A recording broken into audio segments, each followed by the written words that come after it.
बिस्मिल्लाहिर्रहमानिर्रहीम। अस्सलाम वालेकुम नाज़रीन, आप यूट्यूब चैनल देख रहे हैं। मैं इमरान खान हूँ। सबसे पहले इमरान खान साहब के हवाले से जो अदालत से ख़बर है वो मैं आप तक पहुँचा देता हूँ। इसमें दो मुअज़्ज़िज़ जज साहिबान थे इस्लामाबाद हाई कोर्ट के, उनके सामने केस लगा हुआ था इमरान खान साहब को अस्पताल मुंतकिल करने के हवाले से, और दोनों जज साहिबान ने जो है वो बड़ा मायूस कुन फ़ैसला दिया है। यानी जो सोच कर गई थी इमरान खान साहब की फ़ैमिली या उनके वकला, वैसा नहीं हुआ बल्कि उसका उलट हो गया है। ये उम्मीद करके गए थे कि अरबाब मोहम्मद ताहिर साहब और सोमरू साहब जो दोनों जज साहिबान हैं वो इमरान खान साहब के इलाज के लिए उनके डॉक्टरों को भी इजाज़त देंगे, फैमिली को भी इजाज़त देंगे और उनको अस्पताल मुंतकिल भी किया जाएगा। यानी तीन उसके अंदर मेन चीज़ें थीं दरख्वास्त के अंदर। नंबर एक, शिफा अस्पताल में मुंतकिल किया जाए, अदालत ने मुस्तरद कर दिया। नंबर दो, ज़ाती मुआलिजीन तक इमरान खान साहब को रसाई दी जाए, यानी उनके ज़ाती मुआलिजीन उनके इलाज के अमल में शामिल हों, अदालत ने मुस्तरद कर दिया। नंबर तीन, जो इमरान खान साहब की फ़ैमिली है उनको इमरान खान साहब तक इलाज के मामले में भी रसाई दी जाए, ये कहा गया। लेकिन इसको भी मुस्तरद कर दिया गया, बल्कि सिर्फ ये कहा गया कि जेल रूल्स के मुताबिक फ़ैमिली को सिर्फ बताना ज़रूरी है। जब पूछा गया तो फैमिली को बताया था, तो कहा जी बुशरा बी को बता दिया था। यानी बुशरा बी जो जेल के अंदर बंद है उनको आगाह कर दिया जाए, उतना काफ़ी है ताकि बाहर किसी को इन्फॉर्मेशन ही ना मिले। जजों ने बड़ी बेबसी वाला फैसला दिया है। ऐसा दिखाई देता है कि पूरा सिस्टम जकड़ा हुआ है, और वो तो जकड़ा हुआ है। और इमरान खान साहब एक मरतबा नहीं कई मरतबा ये बात कह चुके हैं कि फैसला सड़कों पर होगा। ये बात पाकिस्तान तहरीके इंसाफ को जितनी जल्दी समझ आ जाए या पाकिस्तानियों को जितनी जल्दी समझ आ जाए उतनी जल्दी ये मसला हल हो जाएगा। जब तक इमरान खान साहब के साथ अवामी ताकत खड़ी नहीं होगी आकर, देखें लोग खड़े तो हैं लेकिन मामला बन नहीं रहा। लोग ये फैसला नहीं कर पा रहे कि उन्होंने कब निकलना है और कैसे निकलना है, या उन्हें निकालने वाले जो हैं वो कोई लायामल नहीं दे पा रहे। अगर तो ये फैसला सड़कों पे होना है तो फिर आज हो जाए या 10 साल के बाद हो जाए, होना तो ये सड़कों पे, और इमरान खान साहब इस बारे में कई मरतबा कह चुके हैं। अब सिर्फ जो अदालती ऑर्डर है उसमें एक चीज़ है कि एक नया बोर्ड तश्कील दिया जाए डॉक्टरों का, और जो डॉक्टर हैं वो इमरान खान साहब के डॉक्टरों से राब्ते में रहें और बोर्ड फैसला करे कि इमरान खान साहब को अस्पताल लाना है या नहीं लेकर आना। इमरान खान साहब की जो फैमिली के साथ मुलाकातें हैं वो तो एक लार्जर बेंच पहले ही फैसला दे चुका है, और वो जो लार्जर बेंच का फैसला उसके ऊपर अमल दरामद हुआ ही नहीं। यानी जो अमल दरामद होना था उसके ऊपर तो अमल दरामद नहीं हुआ।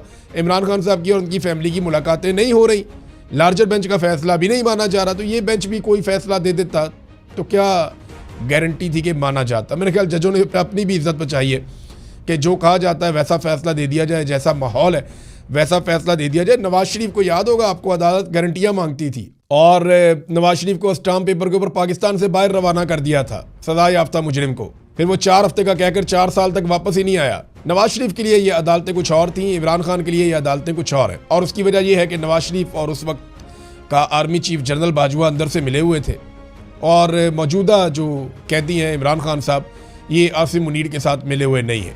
यानी आसिम मुनीर से कोई हाथ मिलाने के मूड में नहीं है। इस तरह की खबरें दी जाती हैं। नजम सेठी ने कहा कि 4 जर्नैल हैं रिटायर, वो कोई जाते हैं इमरान खान साहब से मिलने के लिए, दावा किया गया, और वो इमरान खान साहब को मनाने की कोशिश कर रहे हैं। खुद से तो जा नहीं सकते, लाजमी बात है कि भेजने वाले ही भेजते हैं। जब फैमिली नहीं मिल पा रही तो ये 4 रिटायर्ड जर्नैल कैसे जाके मिल सकते हैं। वैसे इन खबरों का कोई सर पैर है नहीं। कुछ ये भी बताया जा रहा है कि बैरून मुल्क से पाकिस्तानी आए थे, उन्होंने आकर भी कोशिश की है इमरान खान साहब की उनको मनाने की, कोई मामला हल करने की, लेकिन इमरान खान साहब किसी किस्म की डील पे आमादा नहीं हो रहे। देखिए जो कुछ आसिम मुनीर साहब ने इमरान खान के साथ कर दिया है ना, तो आसिम मुनीर के साथ डील करना तो इमरान खान के लिए लगभग नामुमकिन हो गया। अब ये चीज़ें जो हैं वो पाकिस्तान के इदारों को, पाकिस्तान की अदलिया को, फ़ौज को, सबको ये बात सोचनी है कि क्या सिर्फ एक आसिम मुनीर के लिए वो इतना बड़ा रिस्क ले सकते हैं जो इस वक्त लिया जा रहा है।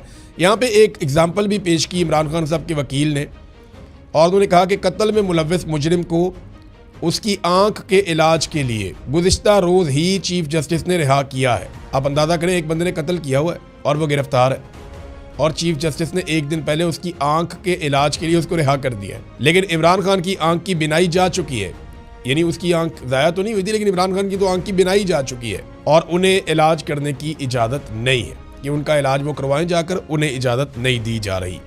अब आ जाए नाज़रीन कुछ इंटरनेशनल खबरों की तरफ, फिर वापस आऊँगा, आपको कुछ और चीज़ें बताऊँगा पाकिस्तान में से। सबसे पहले तो ये है कि शहबाज शरीफ को तलब कर दिया गया है सऊदी अरब में।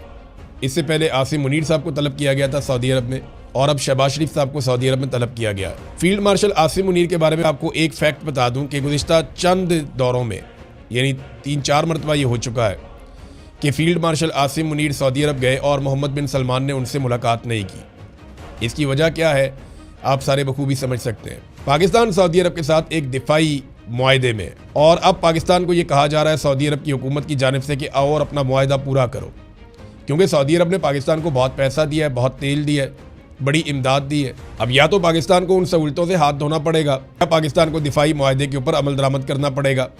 अब ये दिफाई मुआहदा एक तरफा था, यानी फील्ड मार्शल आसिम मुनीर ने तय किया, शहबाज शरीफ ने साथ मिलकर मुआहदा कर दिया, कौम को कानो कान खबर ही नहीं हुई।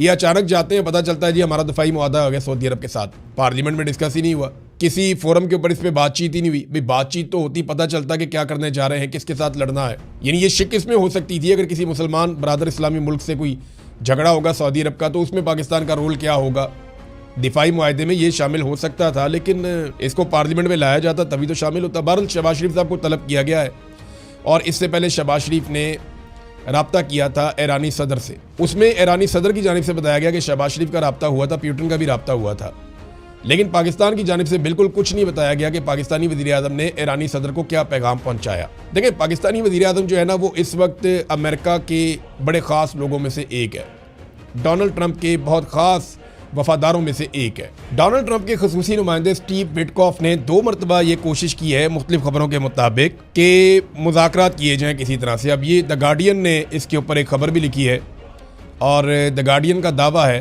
कि मरूफ बरतानवी ये अखबार है, आप जानते हैं सारे, उसकी खबर के मुताबिक ईरान ने अमरीकी सदर डोनाल्ड ट्रंप के खसूसी एलची स्टीव विटकॉफ की तरफ से भेजे गए जंगबंदी के 2 पैगामात को मुस्तरद कर दिया। देखिए, अमेरिका जंगबंदी चाहता है, शहबाज शरीफ को भी इसके लिए इस्तेमाल किया गया। शहबाज शरीफ ने ईरान से रब्ता किया कि जी जंगबंदी कर दें, मेहरबानी करें आप, अमेरिका की तरफ से भी है और सऊदी अरब की तरफ से भी है, तो आप जंगबंदी करें। लेकिन ईरान ने इनकार कर दिया और अपनी शराइत रख दी है। अब स्टीव विटकॉफ की तरफ से भेजे गए जंगबंदी के 2 पैगामात को ईरान ने मुस्तरद किया, क्योंकि ईरानी की आदत को लगता है कि वो जंग हार नहीं रहे। ईरान के वज़ीर ख़ारजा ने कहा कि सिर्फ अमेरिका की तरफ से जंग खत्म करने का ऐलान काफ़ी नहीं होगा। ईरान का मौक़िफ़ है कि जंग बंदी तभी मुमकिन होगी जब अमेरिका ये पक्की ज़मानत देगा कि वो दोबारा ईरान पर हमला नहीं करेगा। अब ईरानी पार्लियामेंट के स्पीकर ने भी स्टेटमेंट दिया कि ईरान जंग बंदी नहीं करना चाहता और दुश्मन के हर हमले का फ़ौरन जवाब दिया जाएगा। फिर एक और स्टेटमेंट भी आया ईरान से कि अब ईरान अपनी मर्जी से अटैक करेगा, ईरान पे अटैक किया जाए या ना किया जाए। हुज्जत तमाम हो चुकी है, अमेरिका और इसराइल ने वादा खिलाफी करते हुए हमला कर दिया है, लिहाजा ईरान अब अपनी मर्जी से हमले करेगा। अब आबना हरमुज़ के ऊपर भी उनका कंट्रोल है मुकम्मल तौर पर। शहबाज शरीफ ने कोशिश की, विटकॉफ ने कोशिश की, कुछ और लोगों ने कोशिश की, लेकिन ईरान जंगबंदी कर नहीं रहा, क्योंकि 3 शराइत रख दी हैं ईरानी हुकूमत ने। ईरान के सदर ने जो 3 शराइत रखी, उनमें जो पहली बड़ी शर्त है वो ये है कि ईरान के हुकूक को तस्लीम किया जाए, यानी उसे तजारत की इजाज़त दी जाए। ईरान के ऊपर जो पाबंदियाँ लगाई जाती हैं गलत किस्म की, वो पाबंदियाँ ख़त्म की जाएँ और ईरान को भी वही मुकाम दिया जाए जो बाकी मुल्कों को दिया जाता है। नंबर 2, उन्होंने कहा जी मुआवजा अदा किया जाए, जो हमारा नुकसान किया जा रहा है उसका मुआवजा अदा करें। आगे चल के बताता हूँ नुकसान क्या हुआ। नंबर 3, वो ये कहते हैं कि हमें आलमी गारंटियाँ दी जाएँ कि आइंदा हमारे ऊपर किसी किस्म का कोई अटैक नहीं किया जाएगा। अब ये 3 चीज़ें बड़ी इंपॉर्टेंट हैं। तो शहबाज शरीफ साहब को सऊदी अरब ने बुलाया, 2 चीज़ें हो सकती हैं। एक तो ये है कि ईरान को लड़ाई से रोका जाए, हमलों से रोका जाए, और दूसरा सऊदी अरब ये डिमांड करेगा कि पाकिस्तान की फ़ौज अब आबनाए हरमुज़ को खुलवाए और पाकिस्तान की फ़ौज सऊदी अरब के जो टैंकर्स हैं उनको तहफ़्फ़ुज़ फराहम करे कि वो आबनाए हरमुज़ में से गुजरें। और ये भी मुतालबा हो सकता है कि सऊदी सरजमीन की हिफाजत के लिए पाकिस्तानी फ़ौज पहुँच जाए और वो ईरान के साथ एक लड़ाई में उतरे। अब क्या पाकिस्तान ईरान के साथ एक जंग में जाने वाला है? ये वो बड़ा सवाल है जो हर पाकिस्तानी जानना चाहता है। इसका जवाब, पाकिस्तानी ज़ाती तौर पे किसी जंग में जाने के लिए तैयार नहीं है। पाकिस्तान बिल्कुल नहीं चाहता कि पाकिस्तान ईरान के साथ किसी जंग के अंदर जाए। ये बात बिल्कुल ठीक है और मैं पूरे यकीन से कहता हूँ कि पाकिस्तान ईरान के साथ किसी जंग में जाना नहीं चाहता। पाकिस्तान यही चाहता है कि लड़ाई यही ख़त्म हो जाए और पाकिस्तान की इज्जत बच जाए। लेकिन अगर ये मामला लंबा होता है तो पाकिस्तान को सऊदी अरब की बात माननी पड़ेगी, ये भी एक मुसीबत है। और अगर सऊदी अरब की बात नहीं मानता तो वो फैसिलिटी जो सऊदी अरब ने पाकिस्तान को दी हुई है, पाकिस्तान को उससे हाथ धोने पड़ जाएंगे। पहले ही पाकिस्तान की हुकूमत ने एक बोंगी मार दी है कि सऊदी अरब जब बहुत मुश्किल में है, बड़ी तकलीफ़ में है और उसने पाकिस्तान को पुकारा तो पाकिस्तानियों ने साथ ही $10 अरब मांग लिया कि जनाब $5 अरब तो आप हमारे कौमी ख़जाने के अंदर रख दें, वहाँ पर डिपॉजिट कर दें और $5 अरब का आप हमें तेल दे दें। अब पाकिस्तान ने जब इस किस्म की डिमांड की तो ये बड़ा अजीब लगता है कि जब कोई मुश्किल में हो तो आप उसकी मुश्किल से फ़ायदा उठाएं। और ये देखें, सऊदी अरब के पाकिस्तान के ताल्लुकात किसी और नौइयत के हैं। रियासतें अपने मफादात देखती हैं, ये बात ठीक है, लेकिन सऊदीज़ इस बात को भूलेंगे नहीं, वो इसको याद रखेंगे। ये बात हम सबको अपने जहन में रखनी चाहिए। नाज़रीन, अक़वाम मुत्तहिदा में जो करारदाद पेश की गई उसमें यह तो कहा गया कि ईरान ने खलीजी ममालिक के मुख्तलिफ एरियाज़ पे अटैक किया, अमेरिकन अड्डों पे और बाकी जगहों पे, तो इसकी हम मजम्मत करते हैं। लेकिन वहाँ ऐसी कोई करारदाद पेश नहीं की गई जिसमें सुप्रीम लीडर का कत्ल पे बात हो, या जिसमें अमेरिका और इसराइल के हमले की मजम्मत हो, या जिसमें 170 बच्चों की शहादत की मजम्मत की गई हो, या जो हज़ारों ज़ख्मी हो रहे हैं ईरान के अंदर उसकी मजम्मत की गई हो। 1500 के करीब जो है वो शहादतें हो चुकी हैं, उसके ऊपर कोई मजम्मत नहीं आई। 1100 से ज़ायद बच्चे ज़ख्मी और शहीद हुए हैं ईरान के अंदर, तो इनके ऊपर कोई मजम्मत नहीं आई। और 10 दिन में सिर्फ तेहरान के मेयर ने यह बताया कि 10 दिन में 9000 मकामात को निशाना बनाया गया। इतनी बमबारी ईरान के अंदर हुई है, इस पर कोई करारदाद पेश नहीं की गई। तो जब ये चीज़ें नहीं की जा रही तो ये दोगलापन नज़र आता है। यानी एक तरफा तो आप नहीं चल सकते ना, आपको तो सारी चीज़ें देखनी होती हैं। आबनाए हुर्मत पे ईरान ने कंट्रोल किया हुआ है, वहाँ पे अभी तक की इतला के मुताबिक 13 जहाज़ों को आग लग चुकी है। ऐसे जहाज़ जिन्होंने यहाँ से गुजरने की कोशिश की वो निशाना बनाए जा चुके हैं। नाज़रीन, मगरबी ममालिक इस मरतबा अमेरिका का वैसे साथ नहीं दे रहे। देखिए, जो ये सोच है ना अरब ममालिक में कि अगर हम लड़ाई के अंदर उतरे तो अमेरिका और इसराइल पीछे हट जाएंगे और उसके बाद हमें ईरान के साथ एक लंबी लड़ाई के लिए छोड़ देंगे और फिर हम हथियार ही खरीदते रहेंगे। वो महंगे हथियार हमें बेचे जाएंगे, कभी हमें हथियार बेचेगा अमेरिका, कभी बेचेगा कोई और मुल्क, कभी कोई मगरबी मुल्क। तो ये तो पैसा बनाएंगे हमसे और हम एक ऐसी लड़ाई में चले जाएंगे जो हमें तबाह करेगी। देखिए ना, ईरान और इसराइल ये दो मुल्क हैं इस रीजन में जिन्होंने अपने आप को ऐसे तैयार किया है कि किसी भी जंग की सूरत में अपने आप को बचा सके। इन्होंने जो तरक्की की है वो दिफाई नुक्ता नज़र से की है, ईरान ने और इसराइल ने। और बंकर्स उन्होंने बनाए, इन्होंने ज़ेर ज़मीन सुरंगें बनाई हैं, उन्होंने अपने हथियार बनाए, इन्होंने अपने मिसाइल बनाए, उन्होंने अपने आप को ट्रेंड और अपने आप को डेवलप ऐसे किया है। ये जो खलीजी ममालिक है ना, इन्होंने दिफाई नुक्ता नज़र से अपने आप को डेवलप ही नहीं किया। इन्होंने अंधाधुंध तामीरात की हैं, बड़ी शानदार बिल्डिंग्स बनाई हैं, बड़ी ज़बरदस्त सड़कें बनाई हैं, बड़ा शानदार किस्म का सिस्टम डेवलप किया है जदीद तरीन, लेकिन दिफाई नुक्ता नज़र से नहीं किया। तो ये बहुत वुल्नरेबल है। मिसाल के तौर पे दो लोगों की लड़ाई हो जाए, एक का घर ईंटों से बना हुआ और दूसरे का शीशे से बना हुआ है, और दोनों के हाथों में मारने के लिए पत्थर हो, तो नुकसान जो है वो शीशे का कीमती घर जिसका होगा उसका होगा। तो अरब ममालिक ने अपने आप को दिफाई नुक्ता नज़र से डेवलप नहीं किया, इसराइल ने और ईरान ने किया है, तो उनका नुकसान उतना नहीं होगा जितना अरब ममालिक का हो जाएगा। वो इस बात को समझते हैं और उनकी पूरी कोशिश है कि किसी तरह ईरान पर दबाव डाल के जंग बंद करवाई जा सके। अब ओमान का स्टेटमेंट आया नाज़रीन, क्योंकि ओमान में एक बहुत बड़े ऑयल स्टोरेज के ऊपर अटैक हुआ था सलाला में, और बहुत आग वहाँ भड़की हुई है, और इस वक्त बहुत इंपॉर्टेंट था क्योंकि ईरान ने ये कहा कि ओमान के अंदर जो अटैक हुआ वो हमने नहीं किया। अब ओमान के स्टेटमेंट का इंतजार किया जा रहा था। ओमानी वज़ीर ख़ारजा ने जो बयान दिया है वो बड़ा शानदार।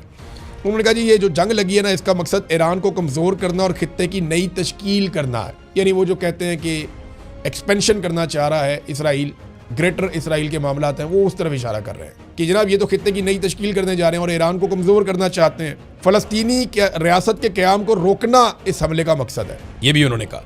और फिर ओमान ने बड़ा क्लियरली एक स्टेटमेंट दिया कि ओमान बोर्ड ऑफ पीस का हिस्सा नहीं बनेगा। यानी जो ट्रंप ने बोर्ड ऑफ पीस बनाया, ओमान उसका हिस्सा नहीं रहेगा, ये उन्होंने कहा। और इसराइल से ताल्लुकात कभी कायम नहीं करेंगे, उनके साथ हालात हमारे नॉर्मलाइज नहीं होंगे। अब ये जो स्टेटमेंट है ये बड़ा क्लियर है ओमान की जानिब से, और ऐसा लगता है कि अरबों को ईरानियों से लड़ाने की जो कोशिश है वो उतनी कामयाब नहीं हुई अमेरिका की जानिब से जितने दावे शुरू में किए जा रहे थे या जिस किस्म की उम्मीद लगाई जा रही थी। नाज़रीन, खलीजी ममालिक में जो आलमी मालियाती इदारे हैं वो शदीद ख़तरे में पड़ गए हैं। बहुत सारे लोग अपना पैसा निकाल के खलीजी ममालिक से जाना चाहते हैं, और कई लोग कह रहे हैं जी वो वापस नहीं आएंगे, ये ममालिक महफूज नहीं है। और अरब ममालिक जो हैं वो ये सोच रहे हैं कि हमने तो अमेरिका पे इन्हिसार किया था, अरबों डॉलर खर्च किए थे कि ये हमारी हिफाजत करेंगे, और जब वक्त आया तो ये निकल गए हमें अकेला छोड़ के, और इन्होंने हमसे ज़्यादा इसराइल की हिफाजत के लिए कोशिश की, बल्कि हमारे हथियार यहाँ से उठाकर इसराइल ले गए उनको बचाने के लिए, और अभी जनूबी कोरिया से भी हथियार उठाकर ला रहे हैं कि किसी तरह भी इसराइल की मदद की जाए। अब खलीज के अंदर जो मालियाती इदारे हैं वो अपने दफातर बंद कर रहे हैं, क्योंकि ईरान के अंदर मालियाती इदारों पे अटैक किया गया, उनके बैंक पे अटैक किया गया, तो ईरान की फ़ौज ने फिर ऐलान किया कि हम भी इसी तरह के हमले कर सकते हैं अमेरिका और इसराइल के जो आलमी मालियाती इदारे या उनके शेयर्स जिनमें मौजूद हैं उनके ऊपर। तो फिर खलीजी ममालिक में बहुत तेज़ी से आलमी मालियाती इदारे अपने दफातर बंद कर रहे हैं और इसका भी नुकसान होगा। नाज़रीन, मैंने आपको बताया था कि मगरबी ममालिक उस तरह से खड़े नहीं हुए अमेरिका के साथ जैसे पहले खड़े होते थे, यानी जर्मनी अभी तक इस जंग का हिस्सा नहीं बना। यहाँ बरतानिया के अंदर जो पार्लियामेंट में बातचीत हुई, बड़ी शदीद तनकीद हुई हुकूमत के ऊपर, वो इस जंग का प्रॉपर हिस्सा नहीं बना। इसी तरह से फ्रांस ने मुखालफत की है, स्पेन ने मुखालफत की है, स्कैंडिनेवियन कंट्रीज़ ने मुखालफत की है, और अब कनाडा के वज़ीर-ए-आज़म ने भी ये स्टेटमेंट दे दिया है कि ईरान जंग में हम कभी हिस्सा नहीं लेंगे। बड़ा कैटेगोरिकली उन्होंने कह दिया। तो डोनाल्ड ट्रंप पहली मरतबा अपने रवायती और पुराने इत्तेहादियों से काफ़ी दूर दिखाई दे रहे हैं, और अमेरिका के लिए ये बड़ी अलार्मिंग सिचुएशन है। नाज़रीन, पाकिस्तान के अंदर से 2-3 खबरें हैं, मैं जल्दी से आपके सामने रख देता हूँ। नंबर 1 तो ये है कि बार्सिलोना स्पेन के अंदर एक पाकिस्तानी रहते थे, ये सोराब बाइक्स वाले हैं गालिबन, ये नुमान कैसर साहब। ये इनको स्पेन से वापस पाकिस्तान आए थे, ये अपने मुकदमात का सामना करने के लिए, और रेड वारंट की वजह से आए थे, क्योंकि रेड वारंट हो गए थे और इंटरपोल के मामला थे, तो ये वापस पाकिस्तान आए। इन्होंने अदालतों के सामने सरेंडर किया, और उसके बाद जेल से निकलते हुए इन्हें वहाँ से अगवा कर लिया गया और इनको उठा कर ले गई पुलिस, और फिर जैसे सीसीडी करती है, इन्हें भी जाली पुलिस मुकाबले के अंदर पार कर दिया गया, इन्हें मार दिया गया। जब इन्हें पकड़ा गया था ना, तब ये आवाज़ उठाई गई थी कि इन्हें मार ना दिया जाए, बड़ी अपीलें की गई, सब ने बताया, लेकिन फिर मार दिया गया। अब मामला ये है कि कोई मुजरिम है, मुलजिम है, कातिल है, कुछ भी है, आपने अदालत के जरिए सज़ा देनी होती है। अदालत अगर ज़मानत दे रही है तो आप उसको बाहर निकाल के कत्ल कर सकते हैं, ये है बड़ा सवाल। और देखें, इंटरपोल आप पे भरोसा कैसे करेगा? अब अगर आप इंटरपोल को कहेंगे रेड वारंट के जरिए किसी पाकिस्तानी को हवाले करें, तो वो पाकिस्तानी ये मिसालें पेश नहीं करेगा, जनाब ये बंदा भी गया था, उन्होंने वहाँ कत्ल कर दिया, लिहाजा आप मुझे वापस ना भेजें, वहाँ पे तो उनको असाइलम मिलना शुरू हो जाएंगे।